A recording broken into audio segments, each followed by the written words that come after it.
हो धरा गगन, बस उसका कहना माने, फिर सब कुछ वो ही जाने।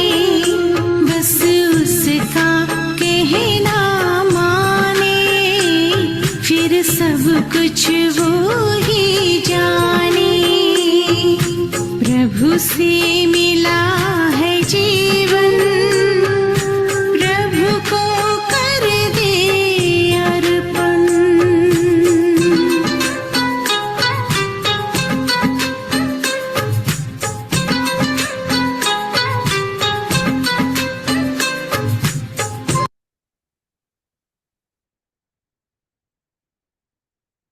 शांति। प्यारे बाबा से, परम प्रभु से मिला हुआ यह हीरे तुल्य अनमोल संगम युगी ब्राह्मण जीवन, इस जीवन में चलते हम सभी ये बहुत अच्छे से रियलाइज कर पाते हैं कि बहुत गई थोड़ी रही, थोड़ी की भी थोड़ी रही। पूरे कल्प को तो हमने बिता ही दिया, लेकिन इस जीवन में भी कितना समय हम जी चुके हैं। चाहे ज्ञान के साल गिने, चाहे टोटल लौकिक जीवन के हम वर्षों की गिनती करें, अब आगे जो समय है, कितना समय होगा कोई गारंटी नहीं है। लेकिन जितना भी होगा, ज्ञानी तो आत्मा होने के नाते अब हमारा आगे का जीवन, और जीवन अर्थात श्वासें, संकल्प, धड़कन, हमारी हर पल जो बीत रहा है वो बाबा के नाम हो जाए। भले ही लौकिक में रहते हैं, लेकिन लौकिक में रहते संबंध निभाते भी दिल की तार बाबा से जुड़ी हुई रहे। जहां भी हमारे कदम पड़े, जिसके भी संपर्क में हम आए, वहां पर सेवा होती रहे। कुछ ना कुछ, चाहे वाचा नहीं तो मनसा सेवा, कोई शुभ वाइब्रेशंस फैलाने की सेवा, किसी को शांति शक्ति देने की सेवा, ब्राह्मणों के हर कदम में सेवा समाई हुई हो तो कहा जाएगा कि ये जीवन सफल है। अगर दुनिया वालों की तरह अभी भी हम साधारण, व्यर्थ या ऐसी बातों में समय गवा रहे हैं जिसका कोई फल नहीं निकलने वाला है, तो इसमें हमें सावधान होने की जरूर आवश्यकता है। बाबा की 13 अप्रैल 1983 की जो मुरली हम सुन रहे हैं, जिसके लिए शुरू में ही बताया था कि इस मुरली के समय बाबा लगभग 12 घंटे दादी के तन में रहे थे। और विशेष जो मुख्य मुरली चली, उसमें हमने सुना कि किस तरह से बाबा ने परचिंतन और प्रदर्शन की आदत से बच्चों को सावधान कराया। जबकि गीता ज्ञान हमें मिल रहा है, जिसमें स्वचिंतन, स्वदर्शन करना बाबा सिखाते, नष्टो मोहा स्मृति स्वरूप बनना सिखाते। ऐसे गीता ज्ञान सुनने वाले जो अनमोल हीरे हैं बाबा के, उनमें कहीं ना कहीं संग के कारण, वातावरण के कारण पर चिंतन और प्रदर्शन की धूल व दाग लग जाता है, जो हमारी हीरे जैसी जीवन की वैल्यू को खत्म कर देता है, कम कर देता है। तो विशेष बाबा ने कहा कि इस बात पर अटेंशन दो कि परचिंतन और प्रदर्शन में हमें कभी नहीं जाना है। ये पतन की जड़ है। कहाँ तो हमें उन्नत होना है, उड़ती कला में जाना है, और कहाँ ये परचिंतन आदि हमें गिरती कला की ओर ले जा सकते हैं। इसलिए सावधानी देते हुए बाबा ने टीचर्स से भी मुलाकात की। कितने सम्मान, कितने प्यार, कितने रिस्पेक्ट के साथ बाबा टीचर्स से बात करते, और फिर टीचर्स होने के नाते, समर्पित होने के नाते कितना बड़ा फर्ज हमारा बनता है, बाबा ने वह भी स्मृति दिलाई।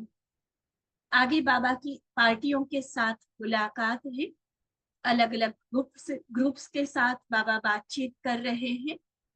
तो चले हम भी हर ग्रुप में शामिल होकर ऐसा समझेंगे कि बाबा का हर महावाक्य, ये जो वरदान बाबा दे रहे हैं, ये जो मीठी मीठी शिक्षाएं दे रहे हैं, वो पर्सनली मेरे प्रति है।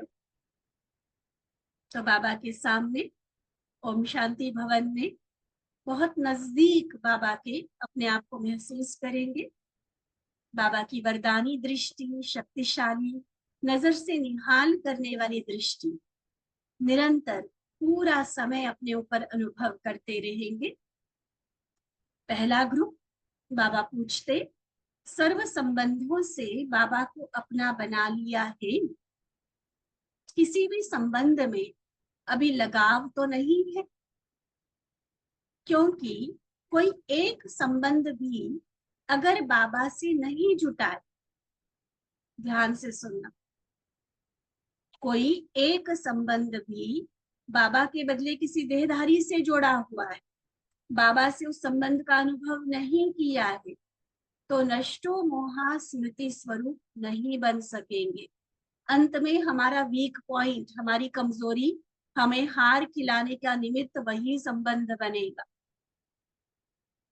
जो बाबा से अनुभव नहीं किया। उनके अंदर, उनके कारण बुद्धि भटकती रहेगी। बैठेंगे बाबा को याद करने और याद आएगा धोत्रा पोत्रा, जो भी संबंध बाबा से नहीं जोड़ा होगा, जिसमें भी मोह होगा ना, वह याद जरूर आएगा। बुद्धि भटक गई और वही सेकंड मेरा अगर अंतमति होगी, तो वही अंतिम घड़ी आ गई, तो सोचो मेरी गति क्या होगी। जिस भी, चाहे व्यक्ति में हो, चाहे बाबा कहते किसी का पैसे में होता है, किसी का जेवर में होता है, किसी का किसी संबंध में होता है, तो जहां भी लगाव होगा, मोह होगा, वह बुद्धि जाएगी। अगर बार बार बुद्धि वहां जाती है तो एक रस नहीं रह सकता। आधा कल्प भटकते भटकते क्या हाल हो गया है, देख लिया ना, सब कुछ गंवा दी। तन भी गया, मन की सुख शांति भी गई, धन भी गया। सतयुग में कितना धन था, सोने के महलों में रहते थे, और अभी ईंटों के मकान में, पत्थर के मकान में रहते हो। कई लोग मार्बल लगा के बड़े खुश होते हैं, लेकिन मार्बल है क्या? पत्थर ना। तो ईंटों के, रेत सीमेंट के, पत्थर के मकान में अब रहते हैं। और बाबा ने हमें क्या बना के दिया था? सोने के हीरे जड़ित महल। तो सारा गवा दिया ना। तो अब भटकना खत्म। जब पता है बाबा के बदले कहीं और बुद्धि लगाने से ये हाल हुआ, सिरताज से मोहताज बन गए, साहूकार से कंगाल बन गए, तो अब तो अपने आप को सावधान करो ना। अब भटकना खत्म। एक मेरा बाप दूसरा न कोई, यही मन से गीत गाओ। कभी भी ऐसे नहीं कहना कि यह तो बदलता नहीं है, यह तो चलता नहीं है, कैसे चले, क्या करूं। इस बोझ से भी हल्के। एक तो पाठ बाबा ने पक्का कराया, एक बाप दूसरा न कोई, सर्व संबंध बाबा से। दूसरा, जो अन्य अन्य आत्माओं को देखकर जो व्यर्थ संकल्प मन में चलते, इसके संस्कार ऐसे हैं, ये कभी बदलेगा नहीं, ये ठीक चलता नहीं है, मर्यादा के अनुसार नहीं चलता है, अब हम क्या करें, कैसे करें, ये क्यों क्या कैसे से भी परे। भले भावना अच्छी है कि यह चल जाए, अपने लौकिक संबंधियों के लिए देखो, खासकर सबको होता है कि ये भी ज्ञान में चले, ये भी ज्ञान में चले, इसकी बीमारी खत्म हो जाए। लेकिन इस कहने से तो नहीं होगा ना। इस कहने के बजाय एक्चुअली क्या करो, वो बाबा बता रहे हैं। ऐसे सिर्फ भक्तों की तरफ प्रार्थना करने की बात नहीं है कि बाबा इसको ठीक कर दो, इसकी नौकरी लगवा दो, इसको फॉरेन भेज दो, इसका ये कर दो। नहीं, बाबा कहते हैं यह कहने के बजाय, मान लो किसी को ज्ञान में चलाने की ही भावना है हमारे अंदर, भावना तो अच्छी है, लेकिन सिर्फ कहने से तो नहीं होगा। इसके बजाय स्वयं हल्के होकर उड़ती कला के अनुभव में रहो। किसी और के पार्ट के बोझ को अपने सिर पर नहीं लो। हर एक आत्मा का अलग अलग पार्ट है, हर एक की अपनी तकदीर है, वो अपनी अपनी कर्म कहानी लिख कर आया है पीछे से। और हम चाहे कितनी भी कोशिश करें, उसको मिलना उसकी किस्मत का ही है। देखो, दुनिया में भी इसके बारे में बड़े अच्छे अच्छे विचार आते। किसी ने हमारे पास भेजा मैसेज यही कर्मों के लेखा के बारे में, कि माँ बाप तो अपने बच्चों के लिए हर बार अच्छा ही चाहते। अब दशरथ जनक ने सीता जी का विवाह कितने अच्छे परिवार में करके दिया, शास्त्रों के अनुसार राजघराने में करके दिया, मर्यादा पुरुषोत्तम श्री राम से करके दिया, धन धान्य संपन्न महलों वाली, मतलब राजा की रानी बना दिया उसको। लेकिन उसकी किस्मत में वनवास था, तो माँ बाप क्या कर सके, अपनी तरफ से तो अच्छा किया था ना, लेकिन उसकी किस्मत ऐसी थी। तो मतलब उनका भाव ये था कि माँ बाप बच्चों के लिए ठीक है, जो करना है करे, लेकिन उनके कारण फिर जो आगे परेशान हो जाते। यही बात बाबा आज कह रहे, भावना अच्छी है, भावना के आधार पर पुरुषार्थ भी चलो आप करते हो, अच्छी बात, लेकिन उसकी जो चिंता में हम फंस जाते हैं, टेंशन में आ जाते कि क्या होगा मेरे बच्चे का, ये तो नहीं होगा, वो तो नहीं होगा। वो चिंता बाबा कहते कि नहीं आप कर सकते, ज्ञानी तो आत्मा तो नहीं कर सकते। भावना फुल फोर्स की अच्छी रखो, उसमें कोई कसर नहीं छोड़ो, भावना में, बच्चों को दुआ देने में, या परिवार वाले अन्य जो भी सभी है उनके प्रति अच्छा सोचने में, उसमें कमी की बात नहीं है। या उल्टा कुछ सोचने की, निगेटिव सोचने की तो बिल्कुल भी बाबा ने परमिशन नहीं दी। लेकिन उनका अच्छा हो ये सोच सोच में मैं खुद को बुरा बना रही हूँ, मैं अपने पुरुषार्थ को छोड़ रही हूँ, मैं उस बोझ तले दब रही हूँ, मैं और उस कर्म बंधन को कड़ा कर रही हूँ। इन सूक्ष्म गहरी बातों को हम कई बार भूल जाते, इसलिए बाबा यह स्मृति दिला रहे हैं कि सिर्फ यह सोचना कहना व्यर्थ है। अगर मेरा उड़ती कला का पुरुषार्थ नहीं है तो उसको शक्ति कहाँ से मिली, मेरी दुआओं में बल कहाँ से आएगा जो वो दुआ कबूल हो जाए। दुआओं में ताकत भी तो तभी आएगी ना जब मेरी स्थिति अपनी इतनी अच्छी हो। उस शक्ति के बिना सिर्फ कहना, सिर्फ भावना रखना, यह व्यर्थ है। जैसे माता है कहती है मेरा पति ठीक हो जाए, बच्चा ज्ञान में चल जाए, धंधा ठीक हो जाए, यही बातें सोचते व बोलते हैं। लेकिन लेकिन यह चाहना पूर्ण तब होगी जब स्वयं हल्के हो बाबा से शक्ति लेंगे। इसके लिए बुद्धि रूपी बर्तन खाली चाहिए। क्या होगा, कब होगा, अभी तो हुआ नहीं है, इससे भी खाली हो जाओ। बर्तन खाली होगा तो जिन वरदानों से, जिन प्राप्तियों से बाबा ने मुझे भरपूर करना होगा, बाबा करेगा। पहले से ही कई तरह की सोच से बुद्धि भरी हुई है, तो बाबा क्या वरदान देगा। इससे पहले खुद को उस चिंता से, टेंशन से, व्यर्थ संकल्पों से, ये कई तरह की हद की इच्छाओं से पहले बुद्धि रूपी बर्तन खाली करो। सभी का कल्याण चाहते हो तो स्वयं शक्ति रूप बन, सर्वशक्तिमान के साथी बन, शुभ भावना रख चलते चल। सुना, एक्यूरेट विधि बाबा बता रहे। सभी का कल्याण चाहते हो तो स्वयं शक्ति रूप बन, सर्वशक्तिमान के साथी बन, शुभ भावना रख चलते चलो। चिंतन व चिंता मत करो, उससे और ही वो दुआ का असर कम हो जाता है। शुभ भावना रख, लेकिन खुद को शक्तिशाली बना, बंधन में नहीं फंसो। अगर बंधन है तो उसको काटने का तरीका है याद, कहने से नहीं छूटेंगे।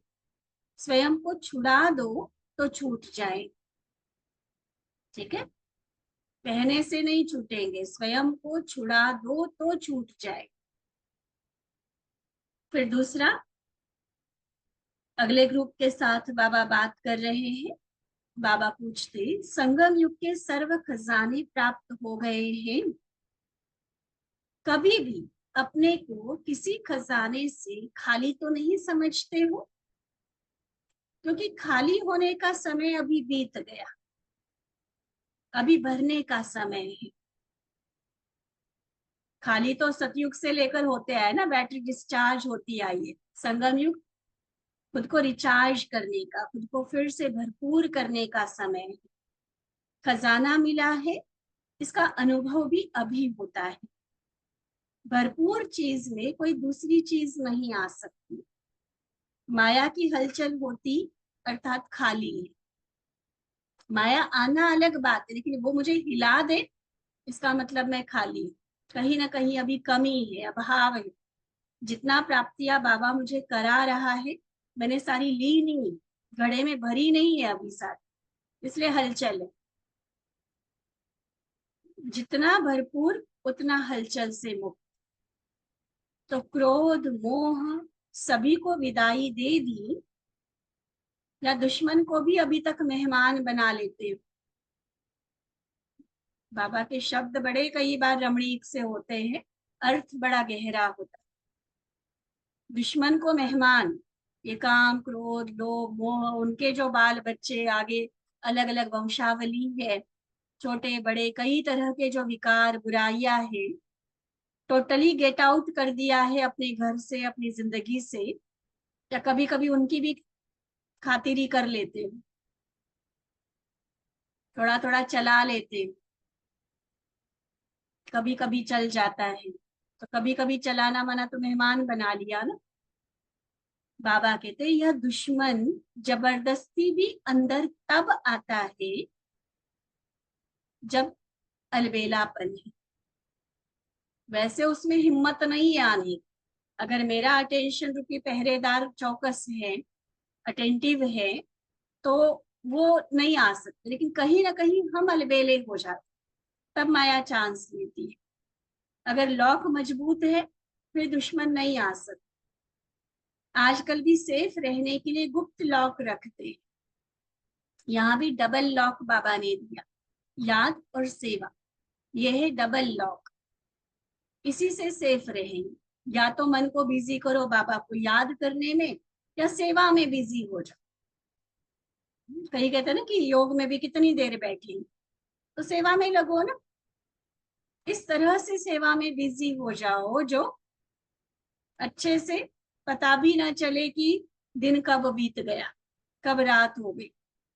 इतना बिजी हो जाओ, फिर माया को आने का चांस ही नहीं मिलेगा। खाली होकर बैठते हैं ना, मन को खाली रखते हैं, तब माया आती। तो याद और सेवा, इन दोनों में खुद को बिजी रखो। इसको बाबा ने कहा डबल लॉक लगा, तो दुश्मन की एंट्री नहीं हो सकती। तो डबल लॉक अर्थात डबल बिजी। बिजी रहना अर्थात सेफ रहना, बार बार स्मृति में रहना, यही है लॉक को लगाना। ऐसे नहीं समझना, कई ये भी अलबेलेपन में आ जाते कि मैं तो हूं ही बाबा का। नहीं, लेकिन बार बार स्मृति स्वरूप बन, बार बार वो याद का दीप जलाओ अपने मन में। हमारी एक बहन बड़ी सुंदर बात सुना रही थी। कहती व्हाट्सएप पे ना मैंने एक किसी आत्मा को ऐड करके ग्रुप बना दिया, फिर उसको रिमूव कर दिया। अब क्या हुआ, उस ग्रुप में रह गई सिर्फ मैं। ठीक है ना। तो उस ग्रुप को मैंने नाम दिया शिव बाबा और मैं। कौन सा ग्रुप बन गया ये, शिव बाबा और मैं। तो मैं क्या करती हूँ, कुछ भी दिन के काम चलते हैं, जैसे दुनिया में होते हैं ना आशिक माशिक होते हैं, या जिन भी संबंध में जिस भी व्यक्ति के साथ हमारा बड़ा गहरा कनेक्शन, तो हर बात हम उसको पूछते और बताते रहते। अभी खाना खा लिया, अभी मैं बाहर जा रही हूँ, अभी मैंने पोछा लगा लिया, अब मैं बर्तन कर रही हूँ, अब मैं किसी का कोर्स कराने जा रही हूँ, अब मैं क्लास कराने जा रही हूँ। हर बात में बाबा को मैसेज भेजना, वो अपडेट देते रहो बाबा। और कई बार कहती हंसी हंसी में, कई बार बाबा की तरफ से भी मैं ही खुद को मैसेज दे देती हूँ कि बाबा मुझे क्या कह रहे हैं उसके बदले में। जो कोई मतलब बचपने वाली बात नहीं है, इसमें बहुत गहरी बाबा के प्रति वो फीलिंग्स है, बाबा के प्रति वो गहरे भाव है। जब हाथ में मोबाइल है ही है, तो बजाय इसके कि मैं किसी और को या अपने लौकिक संबंधियों को या उनको मैसेज करूं कि आज मैंने ये खाया और आज मैंने ये किया, अरे बाबा को तो बताओ ना पहले, चाहे आज मैंने भोग बड़ा सुंदर हमें मिला, बाबा को बताओ खुशी खुशी से, बाबा आज हमने ये खाया। किसी और को फोटो भेजना शुरू कर देते हो, देखो आज नाश्ते में ये बनाया। आजकल ये क्रेज भी बहुत बढ़ा है ना लोगों में, क्या नाश्ते में खाया, क्या लंच में खाया, फोटो लेते रहेंगे, भेजते रहेंगे एक दूसरे को। बाबा को भेजा कभी? ये तरीके होते हैं, ये खुद ढूंढने होते हैं। ये कोई सिखाने वाली बात नहीं होती। सिखाने वाली बात बाबा ने सिखा दी कि सारा का सारा मोह, सारा का सारा प्यार लगाओ, बस एक मेरे से रहो। सिखा दिया बाबा ने जो सिखाना। अब कैसे करना है वो खुद युक्ति ढूंढो। जैसे वो बहन ने अपना मोबाइल से युक्ति ढूंढ ली, कोई डायरी में लिखता है, कोई बार बार बाबा के कमरे में 2-2 मिनट बैठ कर करता है। चाहे जिस विधि से भी करो, जरूरी नहीं कि हमने मोबाइल वाली बात कही तो आपको मोबाइल का ही करना है। हाँ, पसंद है, करना चाहो तो कर सकते हो, कोई मना भी नहीं। लेकिन अपनी विधि से खुद कनेक्शन जोड़ने का तरीका ढूंढ कि ऐसा क्या करूं जो बार बार मुझे स्मृति आए। ये ट्रैफिक कंट्रोल, 1-1 घंटे के बाद योग, ये सारे क्यों बाबा ने विधियां बनाई? इसीलिए कि लॉक कहीं भी ढीला हो रहा है ना, उसको मजबूत कर सके, फिर उसको मजबूत लॉक कर सके। ठीक है, तो बार बार स्मृति में लाओ, कॉन्शियसली याद होनी चाहिए। ये नहीं कि है ही हम बाबा, हम तो बन गए बाबा, अब बाबा ही पार कराएगा, ऐसा नहीं। खुद भी हाथ पैर चलाने पड़े, खुद स्मृति में दिलाने की युक्तियां अपने आप को हमें रचनी पड़ेगी। क्योंकि अगर है ही बाबा के तो स्मृति स्वरूप होना चाहिए, वह खुशी होनी चाहिए। तो अगर है हम बाबा के तो वर्षा प्राप्त होना चाहिए। सिर्फ है ही के अलबेलेपन में नहीं, लेकिन हर सेकंड स्वयं को भरपूर समर्थ अनुभव कर। इसको कहा जाता है स्मृति स्वरूप, सो समर्थ स्वरूप। माया पर वार करने न आए, लेकिन नमस्कार करने आए। माया जो है आएगी तो सही, लेकिन हमारा कुछ बिगाड़ नहीं सकेगी। नमस्कार करके आधा कल्प के लिए विदाई लेके चली जाएगी। फिर अगला ग्रुप बाबा के सामने, बाबा पूछते, सभी अपने को पूज्य आत्माएं अनुभव करते हो? भक्ति में भले पता नहीं चरणों की धूल और नीच खल कामी क्या क्या बोलते थे, बाबा ने हमारा स्वमान कितना ऊंचा उठा दिया। मेरे बच्चे, तुम वही पूज्य आत्माएं हो जिनकी मंदिरों में पूजा हो रही है। लाखों भक्त आपके दर्शन से अपनी मनोकामनाएं पूर्ण कर रहे हैं। क्या वो पूज्य आत्मा होने का स्वमान अनुभव होता है? पुजारी से पूज्य बन गए ना, पूज्य को सदा ऊंचे स्थान पर रखते हैं। कोई भी पूजा की मूर्ति होगी तो नीचे धरती पर नहीं रखेंगे। तो आप पूज्य आत्माएं कहाँ रहती है? वो तो स्थान के हिसाब से ऊपर रखेंगे, ऊंचे ऊंचे चबूतरे बना देंगे, कई तो बड़े बड़े पहाड़ों पर बनाते, कितने आलीशान मंदिर बनाते। हमेशा ऊंचाई पर होती है मूर्ति, जमीन पे नहीं होती। जमीन पे सिर्फ शिवलिंग होता है। बाबा इतना निरहंकारी है। और हम सभी देवी देवताओं की अगर हम मूर्ति देखें जो हमारे यादगार है, हमेशा ऊंचे स्थान पर दिखाई। तो अब प्रैक्टिकली चैतन्य में हम कहाँ पर ऊपर रहती हो? स्थिति हमारी इतनी ऊंची रहती है। भक्ति में भी पूज्य आत्माओं का कितना रिगार्ड रखते हैं। जब जड़ मूर्ति का इतना रिगार्ड है तो सोचो आपका कितना होगा। आज अगर किसी भक्त को दर्शन हो जाए कि जिस हनुमान जी की मैं पूजा करता हूँ ये वही आत्मा है, सोचो उसका क्या हाल हो। कितना गदगद हो जाएगा, कितना निहाल हो जाएगा, क्या कुछ नहीं करने को तैयार हो जाए। ये वही दुर्गा माँ है, ये वही राम जी है, यही यही वही हमारा इष्ट देव इष्ट देवी है। आप सोचो, जड़ मूर्ति का इतना रिस्पेक्ट, इतना सम्मान, तो चैतन्य में अगर प्रत्यक्षता हो जाए तो क्या अपना रिगार्ड इतना मानते हो? भक्तों के सामने प्रत्यक्ष तब होगा जब मुझे पहले कंटिन्यूअस, लगातार, सदा, निरंतर वो स्मृति रहेगी। क्योंकि जितना जो अपना रिगार्ड जानता है उतना दूसरे भी उनको रिगार्ड देते हैं। अपना रिगार्ड रखना अर्थात अपने को सदा महान, श्रेष्ठ आत्मा अनुभव करना। तो कभी महान आत्मा से साधारण आत्मा तो नहीं बन जाते। पूज्य तो सदा पूज्य होगा ना। आज पूज्य कल अपूज्य ऐसा तो नहीं ना। सदा पूज्य अर्थात सदा महान, सदा विशेष। कई बच्चे सोचते हैं कि हम तो आगे बढ़ रहे हैं लेकिन दूसरे हमको आगे बढ़ने का रिगार्ड नहीं देते। हम इतने पुराने हो गए, हम इतने आगे बढ़ रहे हैं और अभी भी हमारी कोई कदर ही नहीं है। वो जो रिस्पेक्ट हमें मिलना चाहिए, सम्मान मिलना चाहिए, वो दूसरी बहन जो नई आई उसको तो मिल रहा है। वो जो भाई जो अभी अभी ज्ञान में चला उसको तो बहन जी आगे रख रहे हैं। हम इतने पुराने हो गए, हम इतने सीनियर हो गए, हम इतने आगे बढ़े, हम इतनी सेवा करें, फिर हमारा रिगार्ड क्यों नहीं? ये भी है तो सूक्ष्म ईर्ष्या। लेकिन आज बाबा उसको भी सॉल्यूशन दे रहे। क्या मुझे खुद याद रहता है कि मैं इतनी महान आत्मा हूँ? सिर्फ वर्षों के हिसाब से नहीं, किसी पर्टिकुलर सेवा के हिसाब से नहीं, बाबा ने दिए हुए स्वमान के आधार से क्या सच में वो रियल स्वमान की स्मृति मुझे रहती है? रियलिटी के विपरीत जाकर किसी कारण के अपने आप को महान समझ रहे तो वो ईगो होता है, वो अभिमान होता है, जो कि एक्चुअली हम नहीं है लेकिन हम खुद को समझ रहे हैं, वो अभिमान होता है। लेकिन सच में बाबा ने जो मुझे बोला कि बच्चे तुम इस कारण से महान हो, उस महानता का एहसास मुझे खुद रहेगा तो दूसरे मुझे सम्मान दिए बिना रह नहीं सकते।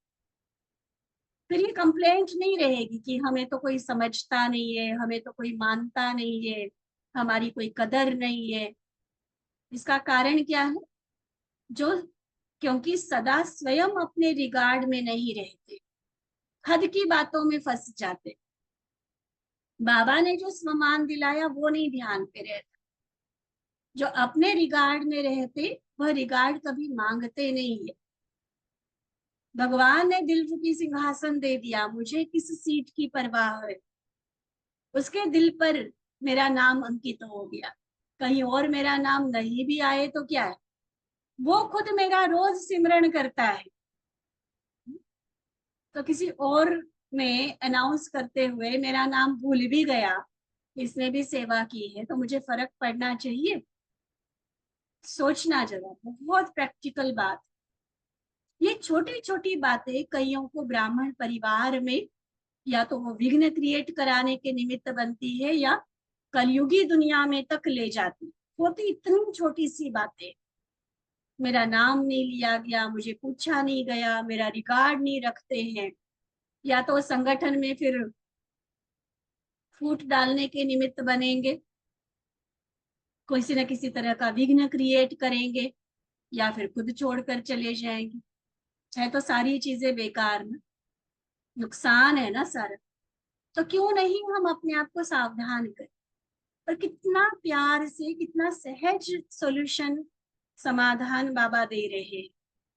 क्या करो बच्चे, खुद खुद के स्वमान में रहो ना। जैसे दिखाते हैं ना कि रावण के दरबार में राम का दूत बनकर अंगद जी गए, वहां सारे दरबारी बैठे अपने अपने आसन पर, उसको आसन नहीं दिया गया। तो क्या किया उसने? अंगद का दिखाते या हनुमान का दिखाते, कहते वो अपनी पूंछ को बढ़ाकर खुद रावण से भी ज्यादा ऊंचाई वाला आसन बनाकर उस पे बैठ गया कि तुम मुझे सम्मान नहीं देते हो, सम्मान नहीं देते हो तो क्या, मुझे तो अपना सम्मान पता है ना। ईगो वाला नहीं, खास अटेंशन। ये स्वमान और अभिमान में बहुत बच्चे गड़बड़ कर देते। अभिमान ईगो होगा ना तो दूसरों से एक्सपेक्टेशन होगी, स्वमान में होगा तो दूसरों से कोई अपेक्षा नहीं। वो कभी नहीं मांगेंगे कि मुझे सम्मान मिले। वो सम्मान के पात्र ऑटोमेटिकली बनेंगे, वो डिजर्व करेंगे रिस्पेक्ट। ठीक है, तो जो सदा पूज्य नहीं, उन्हें सदा रिगार्ड नहीं मिल सकता। अगर मूर्ति अपना आसन छोड़ दे या उसे जमीन में रख दे तो उसकी क्या वैल्यू रहेगी? मूर्ति को मंदिर में रखिए तो सब महान रूप में देखेंगे। अभी भी देखो, गणेश की मूर्तियां जहां बन रही होती है, वहां जाके थोड़ी ना उनपे कोई भोग लगाने बैठ जाता है या चढ़ावा चढ़ाने लगता है। नहीं, उसकी प्रॉपर जब मंदिर में स्थापना होगी, गणेश की है, फिर देवियों का आ जाएगा नवरात्रों में। रास्ते चलते भी कई बार देखते हैं ना, दुकान में रखी हुई मूर्ति है, वो वैल्यू नहीं होगी, लेकिन मंदिर में उसकी स्थापना की जाए, फिर देखो कितना वो पूज्यक पने का भाव उसके प्रति जागृत होता है, कितना रिस्पेक्ट बढ़ता है उसके प्रति। तो मैं कहाँ पर हूँ? दूसरों से सम्मान मांगने के चक्कर में कहीं मैं अपना आसन तो नहीं छोड़ रही हूँ? आसन छोड़ा तो वैल्यू खत्म। इसलिए सदा महान स्थान पर अर्थात ऊंची स्थिति पर रहो, नीचे नहीं आओ। आजकल दुनिया में कौन सी विशेषता दिखा रहे हैं? मरो और मारो, यही विशेषता दिखाते हैं ना। तो यहाँ भी सेकंड में मरने वाले, जो गलत है, जो मेरे ब्राह्मण जीवन में नहीं होना चाहिए, बस खत्म कर दो। धीरे धीरे मरने वाले नहीं। आज मोह छोड़ा, मास के बाद क्रोध छोड़ेंगे, साल के बाद मोह छोड़ेंगे, ऐसा नहीं। एक धक से झाटको बन जाओ, जैसा बाबा चाहता है मैं बन जाऊं। ठीक है, तो सभी मरजीवा झाटकू बन गए, या कभी जिंदा कभी मरे। कई ऐसे भी होते हैं ना, जो चिता से भी उठकर चल देते हैं, तो परिवार वाले भी डर जाते भूत भूत कहकर। वो बाद की बात अलग है कि समझ में आ जाता है भी मरा नहीं था, ऐसी सांसें रुक गई थी। तो यहाँ बाबा कहते आप सब कौन हो? बार बार मर के फिर जिंदा होने वाले तो नहीं हो, कि जिन संस्कारों को मार दिया फिर वो जाग रहे, क्रोध के लिए संकल्प किया था फिर क्रोध आ रहा है। क्या है? एक धक से मरजीवा हो गए ना। जैसे लौकिक संसार में वे लोग अपना शो दिखाते हैं, ऐसे अलौकिक संसार में भी आप अपना शो दिखाओ। सदा श्रेष्ठ, सदा पूज्य, हर कर्म हर गुण का सभी लोग आपका कीर्तन गाते हैं। कीर्तन का अर्थ है कीर्ति गाना, महिमा करना। अगर सदा श्रेष्ठ कर्म अर्थात कीर्ति वाले कर्म हैं, तो फिर सदा ही लोग आपका गायन करते रहेंगे, कीर्तन गाते रहेंगे। जब किसी स्थान पर हंगामा हो, तो उस झगड़े के समय शांति की शक्ति फैलाओ। जैसे चारों ओर अगर आग जल रही है, तो आप क्या करेंगे? उस समय अगर एक कोना भी शीतल कुंड हो, तो सब उसी तरफ दौड़ कर जाते हैं। तो ये नहीं कि संसार में आग लगी है तो मैं भी अपने घर में लगा कर बैठ जाऊं, दुनिया वाले क्रोध करते तो मैं भी करना शुरू करूं, या मेरे साथी मेरे परिवार वाले वो सारे ऐसे हैं तो मैं भी वैसा बन जाऊं। नहीं, दुनिया में चाहे आग जल रही है, मैं शीतल कुंड बन जाऊं। वो चाहे क्रोध की ज्वाला में जल रहे हैं, मैं शांति दूत बन जाऊं। तो ऐसे शांति स्वरूप होकर शांति कुंड की प्रत्यक्षता कर सकते, ये शो करना बाबा कहते। उस समय वाचा की सेवा नहीं कर पाएंगे, लेकिन मनसा से अपनी शांति कुंड की प्रत्यक्षता कर सकते हो। जहां भी शांति सागर के बच्चे रहते हैं, वह स्थान शांति कुंड हो। जब विनाशी यज्ञ कुंड अपनी तरफ आकर्षित करता है, तो यह शांति कुंड अपने तरफ न खींचे, यह हो नहीं सकता। सबको वाइब्रेशन आने चाहिए कि बस यहां से शांति मिलेगी, यहां से शांति मिलेगी, ऐसा वायुमंडल बना। सब मांगने आए कि बहन जी हमें शांति दो, और मिले सच में उन ऐसी सेवा। ठीक है, फिर ऐसे बाबा ने अलग अलग रूप से मिलते और ग्रुप से मिलना माना सिर्फ मुरली चलाने की बात नहीं होती थी, फिर पर्सनल बाबा एक एक को दृष्टि और टोली देते थे। फिर वो एक एक आत्मा जब मिल रही है तो भी बोलकर एक एक को वरदान देते थे। तो नेचुरली देखो कितने घंटे लगे होंगे। तो ऐसे 12 घंटे बच्चों से मिलन मनाने के बाद सुबह 6 बजे, शाम को जो 6 बजे बाबा आए थे, सुबह 6 बजे बाप दादा ने सतगुरुवार की याद प्यार सभी बच्चों को दी। सभी बृहस्पति की दशा वाले, श्रेष्ठ भाग्य की लकीर वाले श्रेष्ठ आत्माओं को बाप दादा आज के वृक्षपति दिवस की याद प्यार दे रहे हैं। वृक्षपति बाप ने सभी बच्चों की श्रेष्ठ तकदीर अविनाशी बना दी। इसी अविनाशी तकदीर द्वारा सदा स्वयं भी संपन्न रहेंगे और औरों को भी संपन्न बनाते रहेंगे। वृक्षपति दिवस सभी बच्चों के शिक्षा में संपन्न होने का विशेष यादगार दिवस है। ये बृहस्पतिवार सदगुरुवार की महिमा बाबा सुना, सदगुरु की शिक्षाओं में संपन्न होने का यादगार दिवस। इसी शिक्षा के यादगार दिवस पर शिक्षक के रूप में बाप दादा सभी बच्चों को हर सब्जेक्ट में सदा फुल पास होने का लक्ष्य रखते हुए पास विद ऑनर बनने की और औरों को भी ऐसे उमंग उत्साह में लाने, शिक्षक के रूप से शिक्षा में संपन्न बनने की याद प्यार देते हैं। और बृहस्पति की तकदीर की लकीर खींचने वाले भाग्य विधाता बाप के रूप में सदा श्रेष्ठ भाग्य की बधाई देते हैं।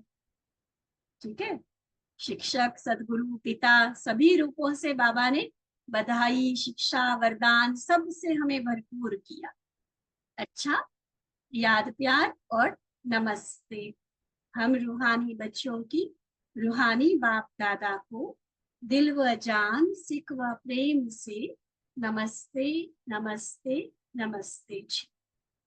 फिर एक प्रश्न है कि कौन सी स्मृति सदा रहे तो जीवन में कभी भी दिल शिकस्त नहीं बन सकता।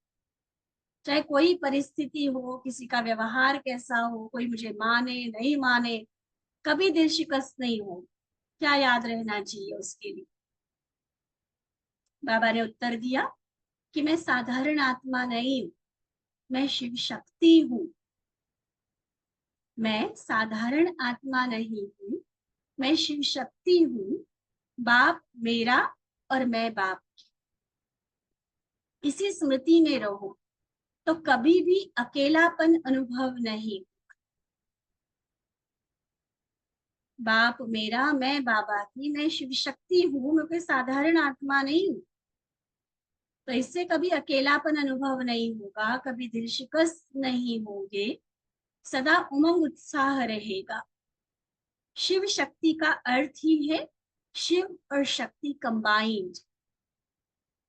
जहां सर्वशक्तिमान हजार भुजाओं वाला बाप है, वहां सदा उमंग उत्साह साथ है। ठीक है, तो क्या याद रखेंगे? मैं शिव शक्ति, डायरेक्ट शिव बाबा के साथ मैं शक्ति कंबाइंड, अकेली नहीं हूं, मैं साधारण नहीं हूं। स्वयं भगवान, स्वयं हजारों भुजाओं वाला बाप मेरा साथी, मेरा रक्षक, मेरा मददगार है। तो उसके होते मुझे किस बात का डर, मुझे किस बात की चिंता, क्यों मैं दिल शिकस्त हूं? सदा उमंग उत्साह में उड़ते रहे।